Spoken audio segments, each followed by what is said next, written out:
आज के लेक्चर में हम लोग एक नया टॉपिक लेके आए। हमारा चैप्टर अभी भी कंटिन्यू है। हम जो चैप्टर पढ़ रहे हैं वो है कंप्यूटर का 5वां चैप्टर एम कॉमर्स नो परिचय, introduction of M commerce. Okay, तो आज के चैप्टर के अंदर सबसे पहला टॉपिक है, अभी हमारा जो चैप्टर चल रहा है उसमें हमारा पहला टॉपिक है आज का digital certificate. Digital certificate. So actually digital certificate होता क्या है और ये डिजिटल सर्टिफिकेट किसके लिए होता है? डिजिटल सर्टिफिकेट बिजनेसमैन बनाता है अपने खुद के लिए। अभी क्यों बताता हूँ। जैसे कि फॉर एग्जांपल रियल लाइफ में हमें हमारी अगर खुद की पहचान साबित करनी है, प्रूफ करनी है। ओके, ध्यान से सुनना। रियल लाइफ में हमारी खुद की आइडेंटिटी प्रूफ करने के लिए हमारे पास क्या क्या होता है? Aadhaar card, voting card, driving licence. तो ये हो गया हमारा रियल लाइफ में खुद की पहचान बताने के लिए। ओके, उसी तरह बिजनेस के अंदर अगर कोई बिजनेसमैन अपनी पहचान बताना चाहता है कि मैं एक बिजनेसमैन हूँ, मैं एक व्यापारी हूँ, तो उसके पास डिजिटल सर्टिफिकेट का होना बहुत ज़रूरी है। ओके, समझ में आया? जैसे कि रियल लाइफ में खुद की पहचान साबित करने के लिए हमारे पास बहुत सारे अलग अलग टाइप्स के प्रूफ होते हैं। हमारे पास आधार कार्ड होता है, हमारे पास वोटिंग कार्ड होता है, हमारे पास ड्राइविंग लाइसेंस होता है, जिससे ये प्रूफ होता है कि हम कौन हैं।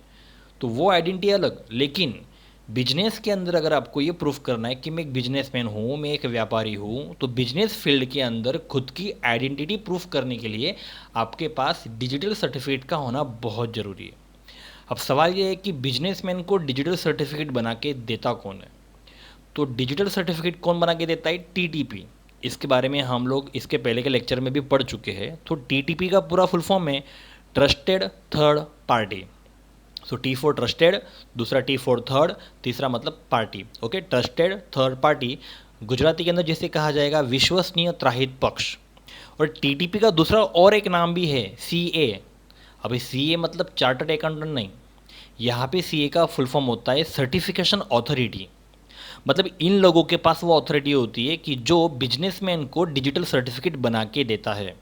सो बिजनेसमैन किसी भी जगह से डिजिटल सर्टिफिकेट नहीं बना सकता।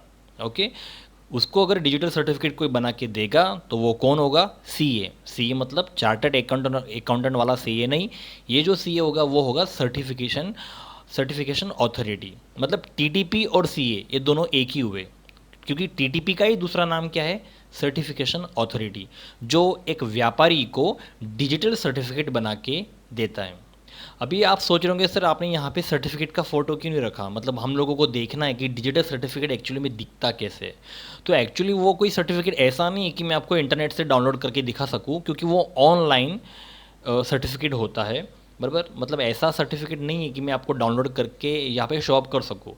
वो बिजनेसमैन को इंटरनेट से ही ऑनलाइन ख़रीदना होता है, परचेस करना होता है, सीए के पास से बनवाना होता है। ओके, तो अभी सवाल ये है, बोर्ड के एग्जाम में देखो इस टॉपिक के ऊपर से क्या क्या सवाल आ सकते हैं। सबसे पहली बात तो टीटीपी का पूरा नाम क्या है? तो ट्रस्टेड थर्ड पार्टी।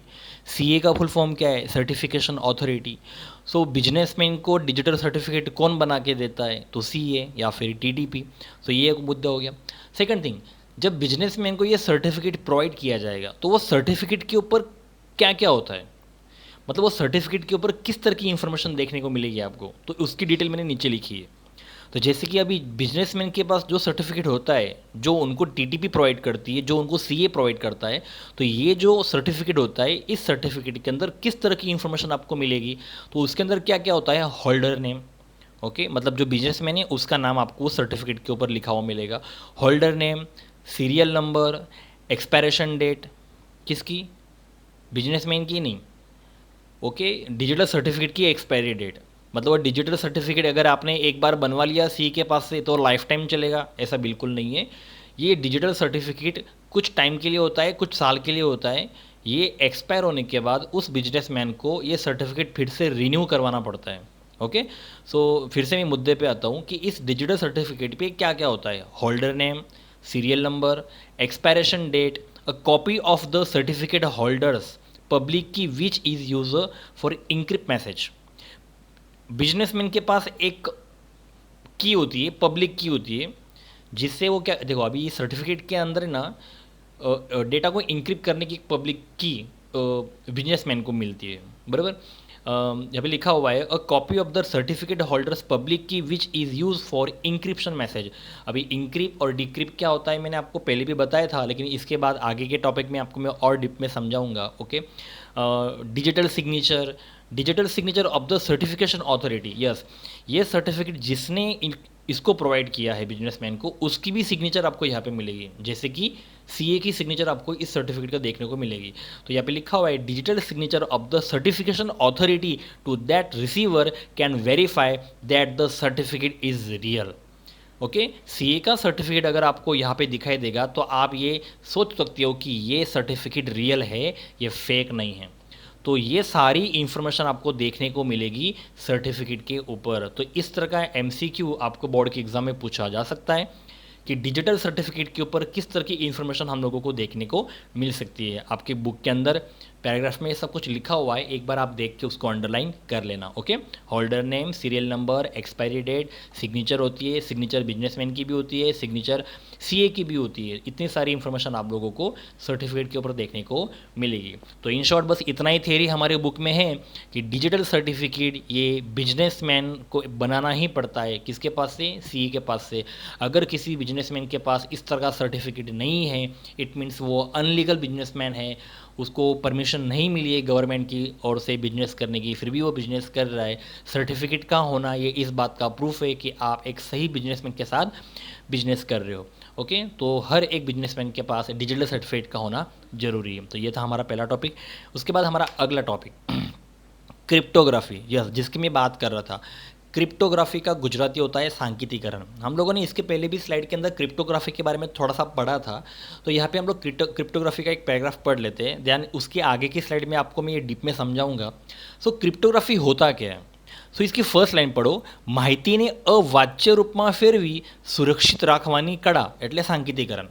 फिर से रीड कर रहा हूँ, माहिती इट मीन्स इन्फॉर्मेशन, अवाच्य मतलब अनरीडेबल, कि जिसको हम लोग पढ़ ना सके, ऐसे लैंग्वेज के अंदर कन्वर्ट करना और हमारे मैसेज को सेफ रखना, इसको बोलते हैं सांकेतिकरण। માહિતીને અવાચ્ય रूपમાં ફેરવી સુરક્ષિત રાખવાની કળા એટલે सांकेतिकरण। અને सांकेतिकरणનું इंग्लिश શું છે? क्रिप्टोग्राफी। नीचे के पैराग्राफ में भी लिखा हुआ है, cryptography is an art of protecting the information bye transforming it into unreadable form. मतलब हम लोगों को हमारा मैसेज सामने वाले को सेंड करना है, वो भी इस तरह से अनरीडेबल फॉर्मेट में, मतलब वो पढ़ पाएगा, लेकिन अगर हमारा मैसेज बीच में अगर लीक हो जाता है या कोई तीसरा बंदा उसके पास अगर चला जाता है तो वो पढ़ ना सके। इस तरह से हम लोगों को अगर मैसेज को सेंड करते हैं, सो इसे कहा जाता है क्रिप्टोग्राफी। एक्चुअली इसमें होता क्या है, प्लेन टेक्स्ट और सीफर टेक्स्ट, दो तरह के टेक्स्ट आते हैं। अभी प्लेन टेक्स्ट मतलब क्या? जो सेंडर सेंड करेगा, बराबर। अब सेंडर जो टेक्स्ट सेंड करेगा उसे प्लेन टेक्स्ट कहा जाएगा, लेकिन सेंडर अपना मैसेज क्या करेगा? इंक्रिप्ट करेगा, तो वो मैसेज इंक्रिप्ट होने के बाद क्या हो जाएगा? सीफर। ओके, तो सीफर टेक्स्ट मतलब इंक्रिप्टेड मैसेज। ओके, जो सिक्योर होगा, जो सामने वाला पढ़ तो पाएगा लेकिन उसके पास की होना चाहिए। मतलब उस मैसेज को कैसे पढ़ना है, उसकी टेक्नोलॉजी सिर्फ रिसीवर को ही पता होना चाहिए। समझ में आ रहा है आपको? सेंडर कोई भी मैसेज अगर रिसीवर को सेंड करता है तो उस मैसेज को किस तरह से पढ़ना है, इसकी टेक्नोलॉजी, उसकी इंफॉर्मेशन सिर्फ रिसीवर के पास ही होना चाहिए। अगर आपका पर्सनल या आपका प्राइवेट मैसेज अगर बीच में अगर हैकर हैक कर लेता है तो उसे वो टेक्निक के बारे में पता ना चले। अगर वो हैकर अगर आपकी टेक्निक जान लेता है तो फिर आपका मैसेज हैक हो जाएगा, आपका मैसेज लीक होने के चांसेस बढ़ जाएंगे। ओके, तो यहाँ पे पैराग्राफ पढ़ते हैं कि प्लेन टेक्स्ट और सीफर टेक्स्ट के बारे में क्या लिखा हुआ है कि प्लेन टेक्स्टને सांकेતિક એલ્ગોરિધમના ઉપયોગ દ્વારા ખાનગી કે ગુપ્ત લખાણ એટલે સીફર ટેક્સ્ટમાં રૂપાંતરિત કરી શકાય છે, એટલે અવાચ્ય બનાવવામાં આવે છે। સંદેશના सांकेतिकरण કે બિન सांकेतिकरण માટે गुप्त की, सीक्रेट की નો ઉપયોગ કરવામાં આવે છે। यस, सीक्रेट की जो सिर्फ आपको रिसीवर को ही बताना है, बराबर। सीक्रेट की के बारे में, गुप्त की के बारे में आपको सिर्फ रिसीवर को ही बताना है, क्योंकि वही रिसीवर बंदा ऐसा है जो आपका मैसेज रिसीव करने वाला है। ये सीक्रेट की के बारे में किसी तीसरे बंदे को पता न चले। ते લખાણને અદૃશ્ય બનાવતું નથી, પરંતુ લખાણને अन्य એવા લખાણમાં પરિવર્તિત કરે છે કે જે અર્થપૂર્ણ હોતું નથી। मतलब क्या करता है पता है, हमारा मैसेज कुछ ऐसे मैसेज में कन्वर्ट हो जाएगा जो हम लोग ठीक से पढ़ भी नहीं पाएंगे ना, जिसका कोई मीनिंग निकलेगा। मतलब इस तरह का मैसेज अगर हैकर के हाथ में लगता भी है तो हैकर उस मैसेज को समझ नहीं पाएगा कि वो मैसेज क्या था। उस मैसेज को समझने के लिए उसके पास एक प्रॉपर सीक्रेट की होनी चाहिए जो उसके पास नहीं होगी, वो सिर्फ किसके पास होगी, रिसीवर के पास। मतलब रिसीवर ही इस मैसेज को समझ पाएगा। તો તેનો ઉદ્દેશ ઇન્ટરનેટ પરના સંદેશના અધિકૃત પ્રાપ્તકર્તા સિવાયની अन्य વ્યક્તિઓની માહિતી અવાચ્ય રાખી गुप्तताની જાળવણીનો છે। ओके, तो इसी को इंक्रिप्ट और डिक्रिप्ट कहा जाता है। बराबर, मैसेज को हम लोग इंक्रिप्ट करेंगे, रिसीवर को सेंड करेंगे, रिसीवर उस मैसेज को डिक्रिप्ट करेगा और बाद में उसको रियल मैसेज में कन्वर्ट करेगा। यहाँ पे सब लिखा हुआ है, इंग्लिश के अंदर भी मैं पढ़ रहा हूँ, plain text and cipher text. Okay, ये सब लिखा हुआ है, इंक्रिप्ट एंड डिक्रिप्ट। ओके, मैं आपको और बेटर समझाता हूँ। अगर पैराग्राफ में अगर आप कंफ्यूज हो रहे हो तो अगली स्लाइड देखो। देखो यहाँ पे છેલ્લા કેટલાક વર્ષોમાં એવા અનેક કિસ્સા બન્યા છે જેમાં પ્રસારિત થતી વિગતોને આંતરવામાં આવી છે। पिछले कई सालों से ऐसे किस्से हम लोगों को इंटरनेट पे देखने को मिलते हैं कि हमारी इन्फॉर्मेशन के साथ छेड़छाड़ी की गई हो, किसी हमारी इन्फॉर्मेशन को छेड़ा हो, उसको लीक किया हो। यही लिखा है, in recent years numbers of cases has been reported where the data in transit was interested. मतलब क्या पता है कि देखो, अगर आप अपना डेटा सेफ रखना चाहते हो, बराबर, आप चाहते हो कि मेरा डेटा लीक ना हो, हैकर उसको हैक ना कर सके, तो आप लोगों को क्रिप्टोग्राफी का यूज़ करना पड़ेगा। अभी क्रिप्टोग्राफी का यूज़ पता है कहाँ कहाँ होता है? इंटरनेट के ऊपर, ई कॉमर्स के अंदर, मोबाइल टेलीफोन, ब्लूटूथ साधन, bank, ATM, automatic teller machine, ये सभी जगह पे क्रिप्टोग्राफी का यूज़ किया जाता है। फिर से पढ़ रहा हूँ, encryption is a use to protect data in transit. For example, data being transfer via network like internet और e commerce, mobile telephone, Bluetooth device and bank automatic teller machine. ये सभी का एग्जाम्पल इसलिए दिया गया है क्योंकि इन सभी के अंदर डेटा को इंक्रिप्ट और डिक्रिप्ट किया जाता है, तभी यहाँ पे हमारा डेटा सेफ है। क्या आप जानते हो, आप जब एटीएम से पैसे निकालते हो, सो एटीएम का फुल फॉर्म बोर्ड के एग्जाम में आ सकता है। एटीएम का पूरा नाम है automatic teller machine. It's a tailor, not trailer. So MCQ के अंदर ट्रेलर भी लिखा होगा तो आपको क्लिक करना है टेलर पे। ओके, सो एटीएम का एग्जांपल इसलिए दिया गया है क्योंकि आप जब एटीएम मशीन में जाते हो और हम जब हमारे कार्ड का पिन नंबर डालते हैं तो हमारा पिन भी इंक्रिप्ट होता है, और जैसे ही वो इंक्रिप्ट होता है तो मशीन उसको गेट करता है और बाद में वहाँ से फिर वो डिक्रिप्ट करता है और तब जाके वो हमारा पिन रीड करता है और बाद में हमारा पिन एक्सेप्ट करके पैसे निकाल के देता है।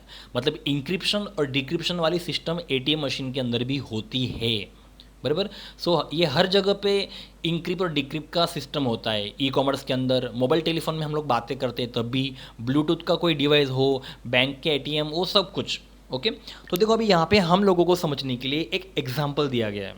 जैसे कि आप एक मैसेज है, हाउ आर यू। अभी ये वाला मैसेज आप अपने फ्रेंड को सेंड करना चाहते हो। समझ लेते हैं कुछ देर के लिए कि ये मैसेज एक प्राइवेट मैसेज है, एक पर्सनल मैसेज है, बहुत ही पर्सनल और बहुत ही प्राइवेट। इस मैसेज की जगह कोई भी इंफॉर्मेशन हो सकती है। ओके, इस मैसेज की जगह आपका बैंक का अकाउंट नंबर, उसका पासवर्ड, कुछ भी हो सकता है। ओके, जो आपके लिए पर्सनल है। तो फिलहाल तो अभी हम लोग इस मैसेज को पर्सनल समझ लेते हैं। तो अगर आप ये मैसेज अपने फ्रेंड को सेंड करना चाहते हो, मतलब वो रिसीवर है, आप सेंडर है, तो आपको क्या करना है, ये मैसेज बिल्कुल ऐसा का ऐसा सेंड नहीं करना है। आपको क्या करना है पता है, एक अल्फ़ाबेट आगे शिफ्ट करना है। मतलब अगर आपको ए सेंड करना हो तो ए की जगह आपको बी सेंड करना है, अगर आपको बी सेंड करना हो तो बी की जगह आपको सी सेंड करना है, क्योंकि यहाँ पे लिखा है देखो, शिफ्ट बाय वन। सो यही मैसेज यहाँ पे लिखा हुआ है। मैं फिर से समझा रहा हूँ, हाउ आर यू मैसेज अगर आपको सेंड करना है तो यहाँ पे लिखा हुआ है, this means that A becomes B and B becomes C. मतलब आपको क्या करना है, एक अल्फ़ाबेट आगे शिफ्ट करना है। तो अगर मैं इस टेक्नोलॉजी का यूज़ करूँगा तो उसके हिसाब से एच को अगर मैं एक अल्फ़ाबेट आगे शिफ्ट करूँ तो एच के बाद आई आता है। अल्फ़ाबेट के अंदर ABCD के अंदर एच के बाद आई आता है। तो देखो ये ऊपर का मैसेज देखो क्या लिखा है, how are you, HOWAREYOU, how are you. तो ये हो गया आपका प्लेन टेक्स्ट। प्लेन टेक्स्ट એટલે ગુજરાતીની અંદર સાદું લખાણ। ओके, प्लेन टेक्स्ट ने सादू लखान, सिंपल टेक्स्ट कहा जाएगा प्लेन टेक्स्ट को। अब इसको क्या करूँगा मैं, इंक्रिप्ट करूँगा। ओके, ध्यान रखना ये पूरी प्रोसेस कौन कर रहा है, सेंडर। अब सेंडर क्या करेगा, इसको, इस मैसेज को इंक्रिप्ट करेगा तो वो एक अल्फ़ाबेट आगे शिफ्ट करेगा। तो एच का हो जाएगा आई, ओ का हो जाएगा पी, डब्ल्यू का एक्स, ए का बी, आर का एस, ई का एफ, वाई का जेड, ओ का पी और यू का वी। तो देखो हर अल्फ़ाबेट को एक एक अक्षर एक एक अल्फ़ाबेट मैंने आगे शिफ्ट कर दिया। अब नीचे जो टेक्स्ट बना है ना, तो ये हो गया आपका सीफर टेक्स्ट। इसे कहा जाएगा गुप्त लखान। प्लेन टेक्स्ट એટલે सादू लखान, सीफर टेक्स्ट એટલે गुप्त लखान। तो हम क्या करेंगे, हमारे फ्रेंड को हाउ आर यू सेंड नहीं करेंगे, हम हमारे फ्रेंड को नीचे का टेक्स्ट सेंड करेंगे। मतलब हम लोग प्लेन टेक्स्ट सेंड नहीं करेंगे, हम उसे सीफर टेक्स्ट सेंड करेंगे। अब आप सोचो, जब इस तरह का मैसेज किसी हैकर के हाथ में आ जाता है या कोई लिख कर भी लेता है, तो वो इस मैसेज को समझ ही नहीं पाएगा कि ये क्या लिखा है, IPX BSF ZPV।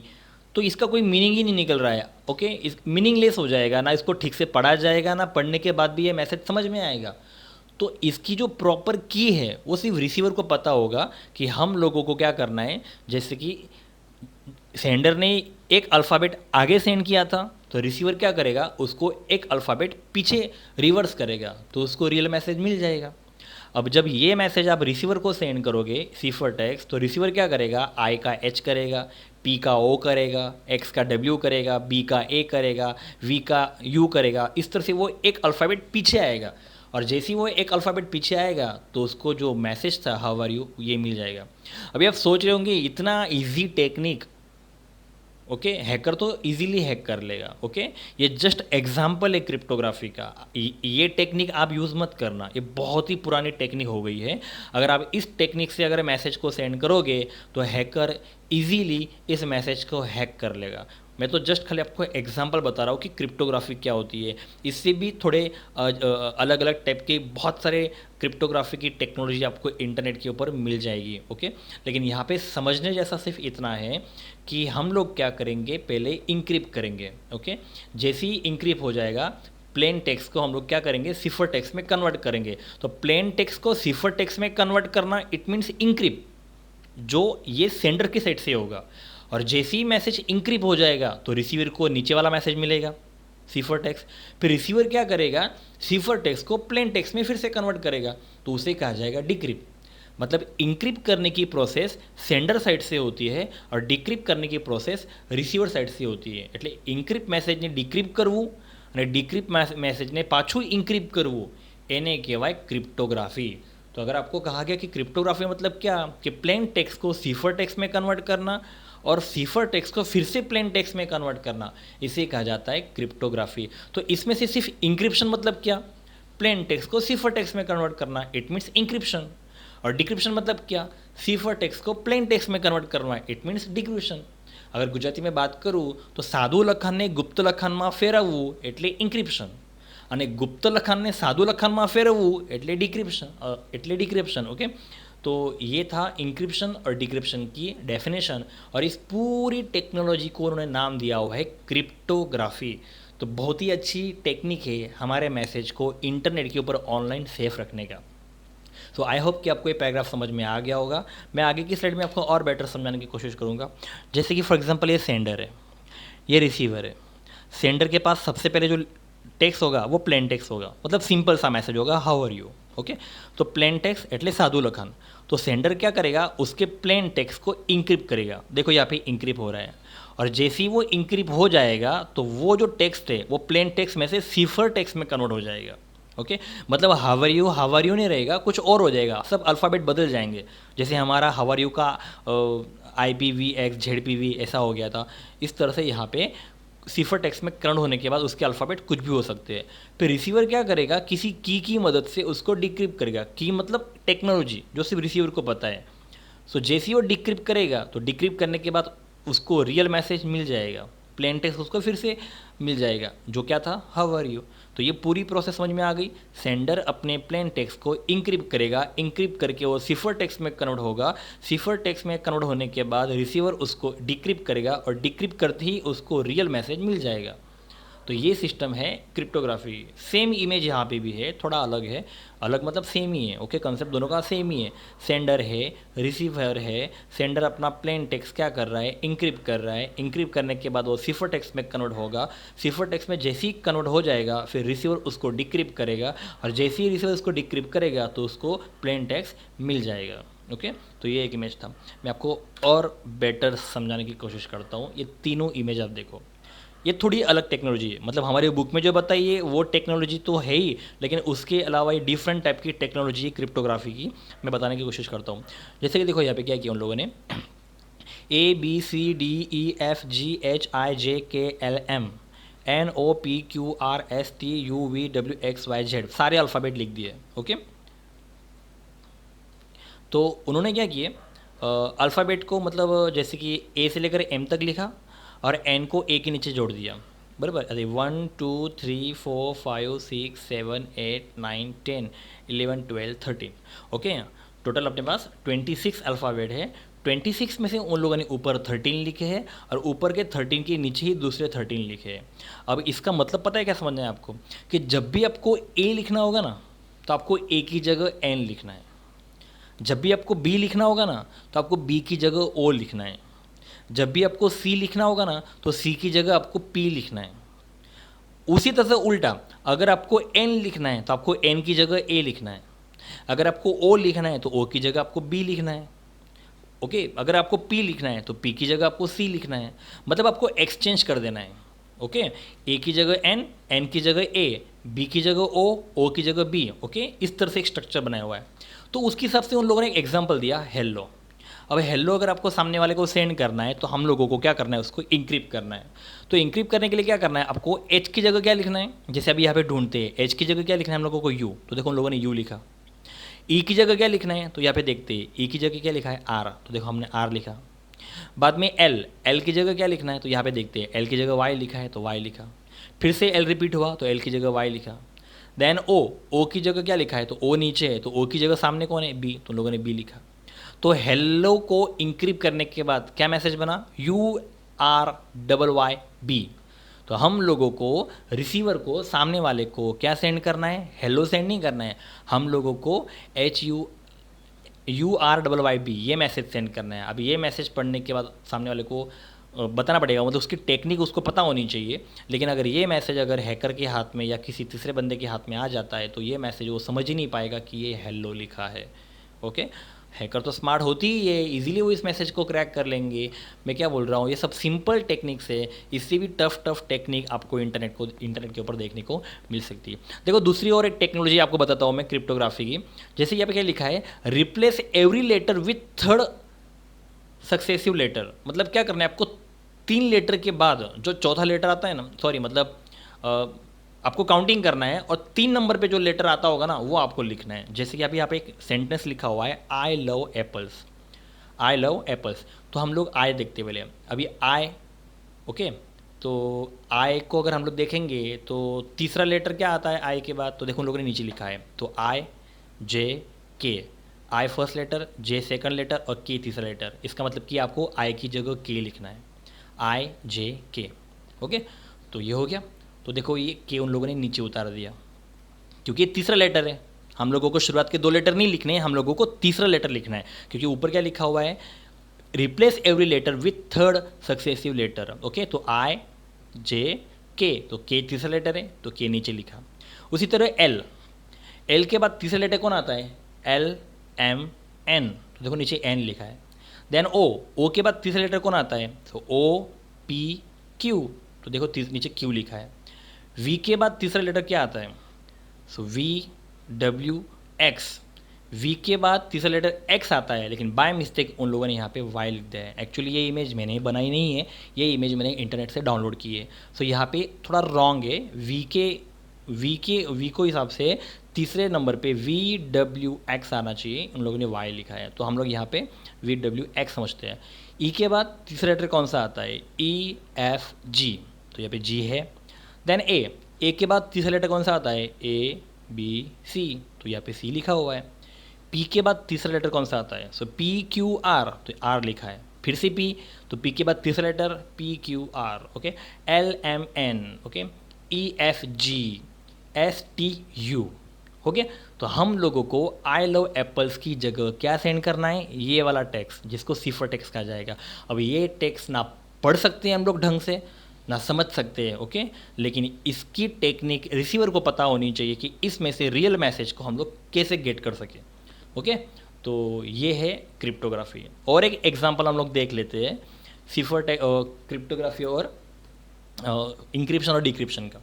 यहाँ पे क्या लिखा हुआ है, example with a shift of 5, यहाँ पे 5, ओके जैसे हम लोगों ने बुक में पढ़ा ना शिफ्ट ऑफ 1, यहाँ पे 5 अक्षर के हिसाब से उन्होंने शिफ्ट किया हुआ है। तो देखो ABCDEFGHIJKLMNOPQRSTUVWXYZ ये हमारा प्लेन टेक्स्ट है, और ये उन्होंने इंक्रिप्ट बनाया। अभी इंक्रिप्ट देखो उन लोगों ने कैसे बनाया होगा, क्योंकि उसको क्या करना है, 5-5 अक्षर शिफ्ट करना है। अभी एक के नीचे एफ लिखा, तो एफ क्यों लिखा होगा पता है, कि आप लोगों को काउंटिंग करना है। ओके सो 1 2 3 4 5, शुरुआत के 5 अक्षर छोड़ दिए, और बाद में 6 नंबर पे कौन आ रहा है, एफ, तो यहाँ पे एफ लिख दिया, क्योंकि उन लोगों ने क्या बोला है कि आपको 5 अक्षर छोड़ के 6 नंबर पे जो आ रहा होगा वो यहाँ लिखना है। ओके शिफ्ट ऑफ 5, तो ए के नीचे एफ लिख दिया। उसी तरह बी, तो अभी बी से हम लोग 5 अल्फ़ाबेट काउंट करेंगे, 1 2 3 4 5, तो 6 पे कौन आ रहा है, जी, तो यहाँ पे जी लिख दिया।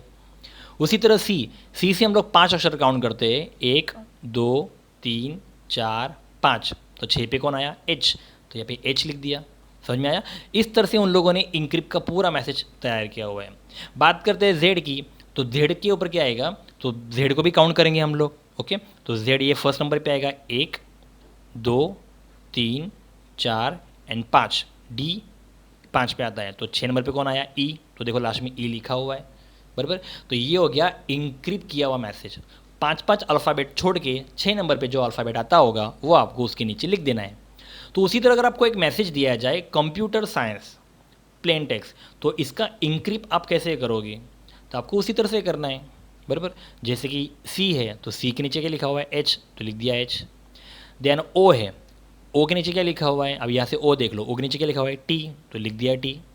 जैसे अभी यहाँ पे एम लिखा हुआ है कंप्यूटर का एम, तो एम के नीचे क्या लिखा हुआ है, यहाँ से देख लो ऊपर, एम के नीचे क्या लिखा हुआ है, आर, तो लिख दिया आर। ओके पी, तो पी के नीचे क्या है, तो यहाँ पे ऊपर देख लो पी कहाँ पे, ये रहा पी, पी के नीचे क्या है, यू, तो पी के नीचे लिख दिया यू। इस तरह से लास्ट में आर लिखा हुआ है, तो यहाँ से देख लो आर क्या है, आर के नीचे क्या है, डब्ल्यू, तो लिख दिया डब्ल्यू, है ना। तो ये हो गया आपका प्लेन टेक्स्ट, और ये हो गया इंक्रिप्ट करने के बाद उसका सीफर टेक्स्ट। समझ में आया। तो ये भी एक तरीका है क्रिप्टोग्राफी का, इंक्रिप्ट और डिक्रिप्ट करने का। सो आई होप कि आपको क्रिप्टोग्राफी का पूरा टॉपिक समझ में आ गया होगा। बुक के अंदर ये सब कुछ दिया हुआ है, आप एक बार पढ़ लेना। ओके सो अगले टॉपिक की ओर बढ़ते हैं। SSL, यस, SSL का पूरा फुल फॉर्म है secure socket layer. Okay board की एग्जाम में सवाल पहले पूछा गया है, एस मीन्स सिक्योर, दूसरा एस मीन्स सॉकेट, तीसरा एल मतलब लेयर, सिक्योर सॉकेट लेयर। अब एक्चुअली SSL है क्या। ओके हम पैराग्राफ तो पढ़ेंगे ही, मैं पूरा पैराग्राफ नहीं पढ़ूंगा, उसमें से सिर्फ कुछ पॉइंट्स होंगे वो आपको समझाने की कोशिश करूंगा। सो SSL है क्या। ओके सो SSL एक्चुअली सबसे पहले बनाया किसने, ये एक सबसे बड़ा क्वेश्चन है। सो SSL protocol made by Netscape, Netscape ने SSL बनाया, और ये क्वेश्चन हमारी बुक में है, स्वाध्याय का क्वेश्चन है, एक्सरसाइज का क्वेश्चन है, आप इसको देख सकते हो, 7वां या 8वां क्वेश्चन होगा, आप एक बार देख लेना। ये क्वेश्चन भी बोर्ड की एग्जाम में बहुत बार पूछा गया है कि SSL प्रोटोकॉल किसने बनाया, SSL प्रोटोकॉल किसने बनाया, तो नेटस्केप ने बनाया। Okay SSL protocol made by Netscape. अब सवाल ये है कि SSL प्रोटोकॉल करता क्या है, उसका काम क्या है। जैसे कि सुनो, आप अगर किसी भी वेबसाइट को विजिट करते हो, ओके आप अगर कोई भी वेबसाइट को विजिट करते हो, या आप किसी भी बिजनेसमैन के पास से कुछ परचेज करते हो, तो आपको पता कैसे चलेगा कि आप जिस वेबसाइट पे वर्क कर रहे हो वो वेबसाइट फेक है या रियल है। कभी कभी ऐसा हो सकता है कि आप फेक वेबसाइट पे वर्क कर रहे हो, कभी कभी ऐसा भी हो सकता है कि आप बिजनेसमैन के साथ नहीं हैकर के साथ डील कर रहे हो, तो हो सकता है कि आपका अकाउंट का सारा पैसा हैकर अपनी तरफ खींच ले। तो कभी भी अगर आप कोई भी वेबसाइट यूज़ कर रहे हो ना, तो उसको पहचानने का एक तरीका है। वेबसाइट कोई भी हो, लेकिन वेबसाइट की शुरुआत है ना HTTPS से होनी चाहिए, ये बात याद रखना। ओके पहले एक टाइम था कि वेबसाइट की शुरुआत सिर्फ HTTP से होती थी, उसमें S था ही नहीं। लेकिन अभी आप एक चीज़ नोट करना, जब भी आप कोई भी वेबसाइट खोलते हो, चाहे गूगल क्यों ना हो, आप नोट करना ऊपर वेबसाइट की शुरुआत HTTPS से होनी चाहिए, क्योंकि HTTP hyper text transfer protocol, और ये S जो है ना, वो S पता है किसका है, SSL का। It means HTTP plus SSL is equal to HTTPS। तो यही चीज़ हमारे इस पैराग्राफ के लास्ट में लिखी हुई है, कि आपको अगर ये जानना है कि आप आपकी વેબસાઇટ સેફ है કે નહીં. તો સુરક્ષાનો અન્ય નિર્દેશ એ છે કે સુરક્ષિત જોડાણ ધરાવતી સાઇટનું સરનામું आकृति 5.23 वो सब छोड़ो, आप वेबसाइट दर्शावा मुझे HTTP ना बदले HTTPS થી શરૂ થાય છે.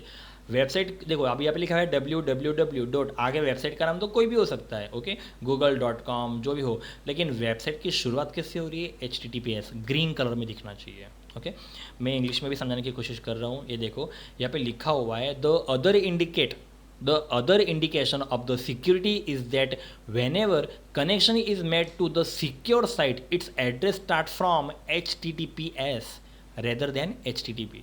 मतलब ये एक मुद्दा, ये एक क्वेश्चन बोर्ड के एग्जाम में आ सकता है, याद रखना. वेबसाइट की शुरुआत HTTP नहीं HTTPS से होनी चाहिए. अगर आपकी वेबसाइट की शुरुआत HTTPS से हो रही है तो आप समझ जाओ कि आप सेफ हो, मतलब आप उस वेबसाइट पे आप वर्क कर सकते हो. तो दूसरा और कौन सा तरीका है वेबसाइट को पहचानने का? आप कोई भी वेबसाइट ओपन करते हो, चाहे वो बिजनेसमैन की हो या कोई भी हो, उस वेबसाइट के ऊपर वेरीसाइन का लोगो आप देखो. વેરીસાઇન का लोगो होना जरूरी है. जो સાઇટને વેરીસાઇન દ્વારા સુરક્ષિત કરવામાં આવી હોય તો સાઇટની લોગિન સ્ક્રીન પર વેરીસાઇનનો લોગો જોવા મળે છે. તેના પર ક્લિક કરવાથી માલિક અંગેની માહિતી તથા સર્ટિફિકેટની માન્યતા જાણી શકાય છે. આ દર્શાવે છે કે સાઇટ સાથેનો વ્યવહાર સુરક્ષિત છે, વેબસાઇટનો માલિક માન્ય છે તથા તે સાઇટ વેરીસાइन જેવી સત્તા द्वारा प्रमाणित है. समझ में आया? मतलब वेबसाइट के ऊपर अगर आपको वेरीसाइन का सिंबल दिख जाता है तो वेरीसाइन का सिंबल देखने के बाद आपको इस बात का प्रूफ हो जाएगा कि वो वेबसाइट फेक नहीं है, रियल है. इस वेबसाइट के ओनर को, बिजनेसमैन को गवर्नमेंट की तरफ से सर्टिफिकेट मिला है. यहाँ पे भी हम लोग पढ़ लेते हैं. ओके, तो देखो यहाँ पे लिखा हुआ है it also provides the authentication of the merchant or shopper using digital certificate so that the customer know that they are communicating with a valid owner. The identify whether a site is secure, a security logo is present on the screen. If a site is secure by VeriSign, then the security logo of VeriSign is a display on the login screen of the secure site. On clicking, you will get the owner information and the validity of the certificate. This indicates that the communication with this site is secure and the owner of the website is valid, who is certified by the authority like VeriSign. इसका मतलब क्या है कि, और एक बात बताना चाहता हूँ कि इस तरह का क्वेश्चन भी पूछा जाएगा कि वेरीसाइन के लोगो पे क्लिक करने के बाद आपको किस तरह की इन्फॉर्मेशन देखने को मिलेगी. तो जैसे ही आप किसी भी वेबसाइट के ऊपर वेरीसाइन के लोगो पे क्लिक करोगे तो लोगो पे क्लिक करने के बाद आपको क्या मिलेगा? मालिक अंगेनी माहिती, मतलब उसकी ऑनर की इन्फॉर्मेशन दिखाई देगी. उसको जो डिजिटल सर्टिफिकेट मिला हुआ है सीए के पास से वो भी देखने को मिलेगा. तो ये सारी चीज़ें आप वहाँ पे देख पाओगे. इसका मतलब कि आपकी वेबसाइट क्या है? सुरक्षित है, सेफ है, और आपकी वेबसाइट का मालिक क्या है? वो एक वैलिड पर्सन है क्योंकि उसके पास सर्टिफिकेट है, बराबर. तो ये सब वेबसाइट को पहचानने के तरीके हैं. सो यहाँ पे लिखा हुआ है कि आप जिस ऑनर के साथ, बिजनेसमैन के साथ डील कर रहे हो, कुछ परचेज कर रहे हो, वो आपका बिजनेसमैन वैलिड पर्सन है. ओके, क्योंकि उसके पास उसकी सारी इन्फॉर्मेशन है. We will get the owner information and the validity of the certificate. ये सारी चीज़ें आपको वेरीसाइन के लोगों पे क्लिक करने के बाद देखने को मिलेगी. और ये बनाया किसने? नेटस्केप. ये भी यहाँ पे लिखा हुआ है, देखो, it was develop by Netscape. Second line में लिखा है it was develop by Netscape. Netscape ने SSL પ્રોટોકોલ બનાવ્યા. ગુજરાતી के अंदर भी लिखा हुआ है कि તેની રચના नेटस्केप द्वारा કરવામાં આવી હતી. ओके, सो ये MCQ बोर्ड के एग्जाम में आ सकता है. तो यहाँ पे वेरीसाइन का लोगो देखो कुछ इस तरह से देखने को मिलता है. वेरीसाइन का लोगो फिक्स नहीं है, हर वेबसाइट के अंदर आपको डिफरेंट टाइप के लोगो देखने को मिलेंगे. सो इस लोगो को देख के आपको प्रूफ हो जाएगा कि आपकी वेबसाइट सेफ है. ओके, SSL सिक्योर, ये वेरीसाइन का लोगो है, ये भी SSL वेरीसाइन का ही लोगो है. ओके, तो डिफरेंट टाइप की वेबसाइट पे डिफरेंट टाइप के लोगो आपको देखने को मिलेंगे. इस लोगो पे क्लिक करने के बाद आपको उस वेबसाइट के ऑनर की इन्फॉर्मेशन भी मिल जाएगी. तो ये दो तरीके आप याद रखना. सबसे पहली बात तो वेबसाइट के अंदर वेरीसाइन का लोगो होना चाहिए, एंड सेकंड थिंग कि उस वेबसाइट की शुरुआत HTTP नहीं HTTPS से होनी चाहिए. ओके, नाउ नेक्स्ट, आज के लिए हमारा आखिरी मुद्दा, आखिरी टॉपिक, जिसका नाम है legal issues in e commerce and M commerce. E commerce અને એમ કોમર્સના कायदाकीय प्रश्नों, मतलब कायदाकीय प्रश्नों सिर्फ ई कॉमर्स के अंदर नहीं, ई कॉमर्स और एम कॉमर्स दोनों के अंदर, इलेक्ट्रॉनिक कॉमर्स हो या मोबाइल कॉमर्स हो, दोनों के अंदर ये टॉपिक इंपॉर्टेंट है, cyber law in India. Okay, जैसे कि साइबर के अंदर भी डिफरेंट डिफरेंट टाइप के क्राइम्स होते हैं। ये चोरी करना, मर्डर करना, ये क्राइम की बात नहीं कर रहा हूँ मैं, ये डिफरेंट टाइप के क्राइम मैं बात कर रहा हूँ, साइबर क्राइम। ओके, साइबर के क्राइम जो होते हैं ना, देखो पूरी लिस्ट मैंने इंटरनेट से निकाली हुई है, एक्चुअली ये बुक में नहीं है और ना ही ये बुक का टॉपिक है, इसलिए आपको ये याद नहीं रखना है, जस्ट फॉर नॉलेज।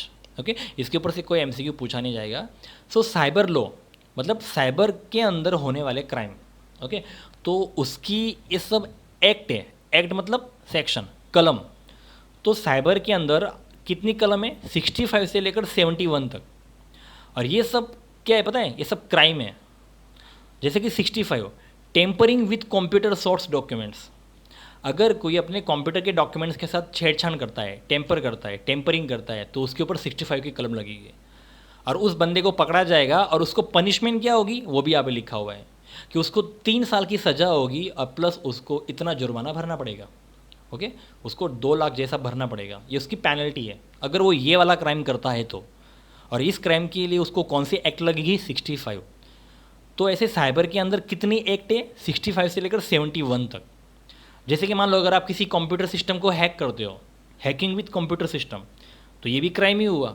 तो आपको 66 की एक्ट के तहत आपको ये पेनल्टी दी जाएगी कि आपको 3 साल की सज़ा होगी और 5 लाख का जुर्माना।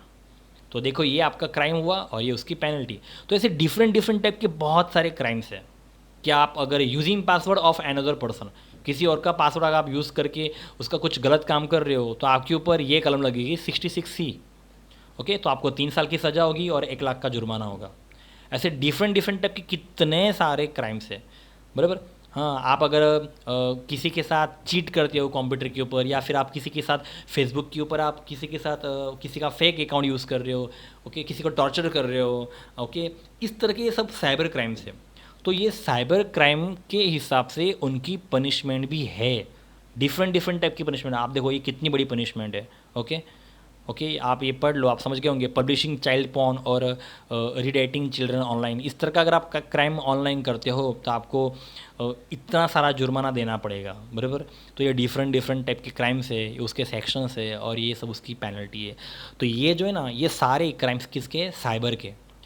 तो ये सारे जो कलम बनाई हुई है, ये सब एक्ट बनाई हुई है, ये सब पता है किसने बनाई, हमारे इंडिया ने, क्योंकि ये इंडिया का है। ओके, ये जो कलम आपको दिखा रहा हूँ मैं, ये जो आपको सेक्शन दिखा रहा हूँ, ये जो मैं एक्ट आपको दिखा रहा हूँ, ये इंडिया के है। ओके, तो इसका नाम रखा गया है आईटी लॉज।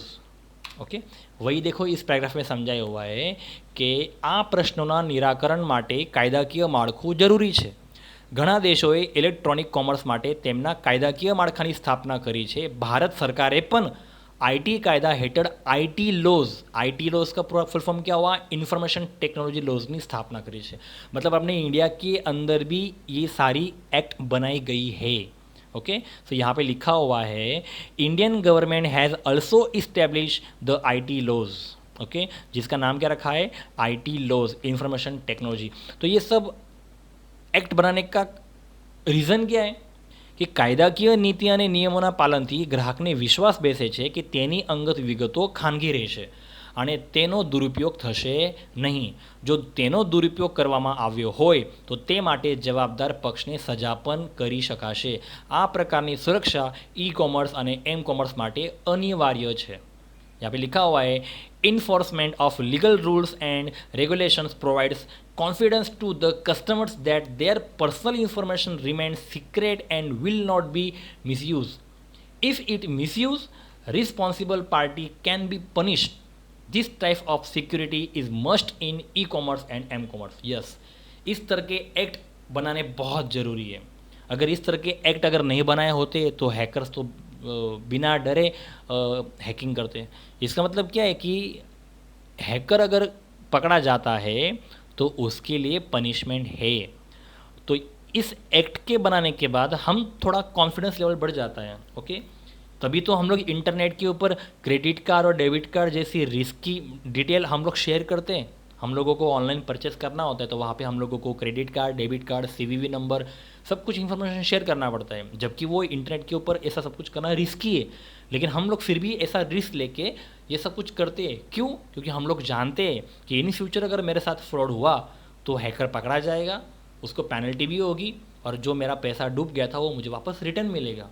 तो इस दावे पे, इस बल पे, इस बात पे हम लोग क्या करते हैं, बिना डरे इंटरनेट के ऊपर ऑनलाइन शॉपिंग करते हैं, डरते नहीं है। ओके, तो ये सारी चीज़ें हैं कि हमारा एक्ट बना हुआ है जिसकी वजह से हम लोग कॉन्फिडेंस हमारा ज़्यादा होता है। तो जो भी हो, लेकिन हम लोगों को अगर सवाल पूछा गया कि इंडिया ने जो एक्ट बनाए हुए हैं उसका नाम क्या है, आईटी लॉज, इंफॉर्मेशन टेक्नोलॉजी। सो आज के लिए टॉपिक इतना काफ़ी है। आज मैंने आपको 3 से 4 टॉपिक एक्सप्लेन किए। अभी भी चैप्टर फिनिश नहीं हुआ है, बहुत बड़ा चैप्टर है। आई थिंक 1-2 लेक्चर मेरे और होंगे, तो इसके आगे का टॉपिक हम लोग बहुत जल्द लेके आएंगे। तो देखते हैं इसके आगे का टॉपिक अगले लेक्चर में। सो तब तक के लिए गुड बाय, थैंक यू।